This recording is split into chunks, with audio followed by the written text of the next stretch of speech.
ঈদের ছুটিতে পরিবার পরিজন নিয়ে আনন্দ ঘন মুহূর্ত কাটাতে রাজধানীর জাতীয় চিড়িয়াখানায় ভিড় জমিয়েছে হাজারো মানুষ।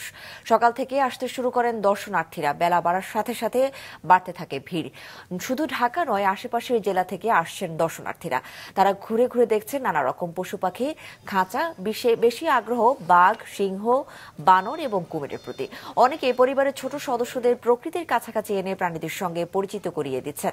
ফলে শিশুদের মধ্যে ছিল আলাদা উৎসাহ। তবে দর্শনার্থীরা বলছেন, শিশুদের জন্য এই আয়োজন, সেক্ষেত্রে 5 বছর পর্যন্ত তাদের টিকিট ফ্রি করলে তারা মাঝে মাঝেই আসতে পারবেন। সারা বছর বাসা থাকি তো, চাকরি করে নেওয়ার সময় পাই না, এখানে বন্ধ পাইছি তাই বাচ্চা নিয়ে ঘুরতেছি। এখন আমাদের ঈদের আজকে ছুটি, সারা বছর তো আমরা দুইজনাই জব করি, বাবুকে ঘোরানো হয় না। আজকে ঈদের ছুটিতে একটু বাচ্চা রিক্রিয়েশনের জন্য আনা।